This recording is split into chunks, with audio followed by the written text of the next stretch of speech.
Hi dance friends, my name is Alexa Lopez and I am the podcast host of the Dance Versus podcast, and here on YouTube I help young dancers just like you spark their dance careers. So if you want to learn more on how you can create your own dance career, so make sure that you hit the subscribe button down below. So ever since the pandemic hit, most of us have been forced to move our classes to an online platform.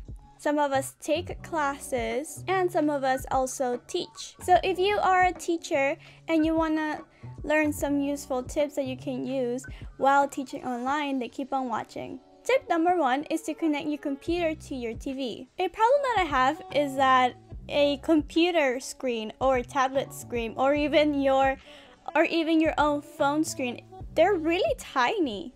And it's really hard to see your students through the screen, especially when you're way back here trying to demonstrate what you're doing. So what I found is connecting your computer to the TV wherever you are. It's going to be super helpful because that way you can see all of your students really clearly through a big platform.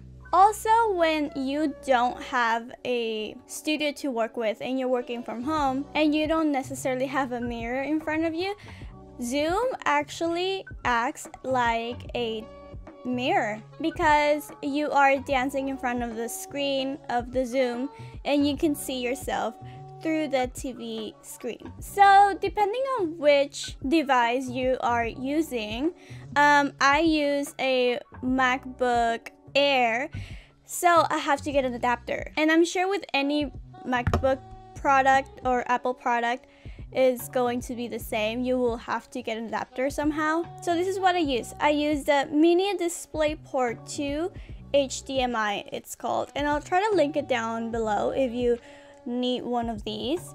So it looks like this, and it plugs in. It's not necessarily a USB.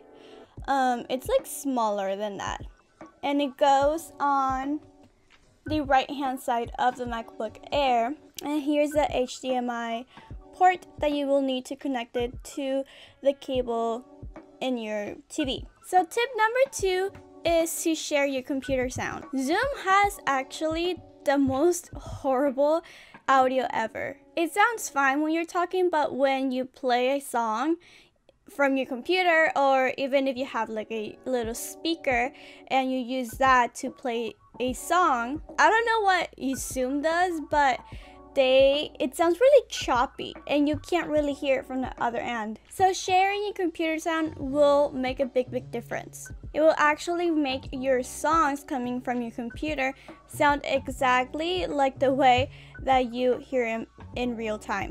So I'm gonna go ahead and share my screen so I can show you how to do that. I'm gonna show you how you can share your computer sound. So what you want to do is go here on share screen and then hit share computer sound and share. And now whenever you play music, then the music is gonna sound really good. Tip number 3 is to consider the spaces that the dancers are going to dance in. So most students are going to be taking class from home, so that will mean a couple of things. They probably won't have a bar accessible to them, and also they won't really have a big space to work with, right? So what I like to do in my classes is not to actually go to a studio. I stay in my living room because I want to show my students that I too am going through this pandemic, and I want to show them some empathy and kind of show them that it's okay that they don't have everything at home that you will find at the studio. So instead of me using my ballet bar, I use a chair instead. And this is because most students, again, won't have a ballet bar with them. So I want to show them how it would look like with a chair, which is what they're using during the classes anyways. Also, keep account of the space that they work with. Don't make choreography or make them do any traveling sequences when they only have a couple of feet to them. So stick mostly with in-place activities, such like center, bar, maybe doing hip-hop, just do some top rocks, teach them a little down rock too. Like not everything has to be traveling or big, that too. Tip number 4 is to consider smaller and shorter classes. So why shorter classes? Well, like I said before, we don't really have the space to do everything that we used to do. We can't do travel. We basically are working as if we're doing private classes because we don't have to wait around for everyone to go one at a time and stuff like that. So everything will be a little bit smaller, and hence the time will go faster. So consider having classes that are 30 minutes to 45 minutes long, which is perfect for them. And why smaller classes? So platforms like Zoom only allow certain people to be displayed in the grid mode, which means that the more people there is, the smaller the grids get. And also when you have too many people, you can't see them all at once. You have to click next page, next page.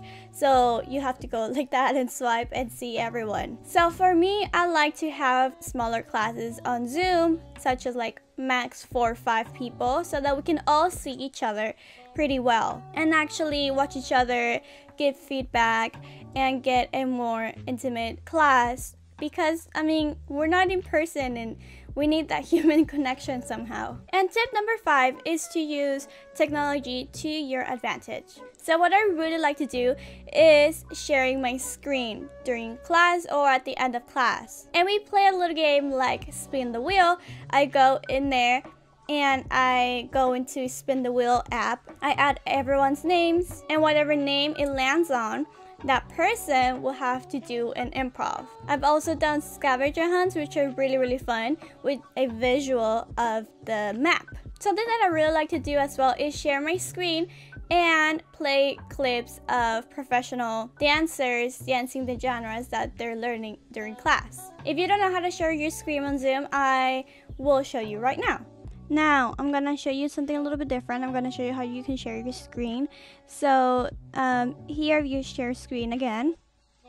There's a couple options that you can do. You can do whiteboard. You can actually show something in your iPhone.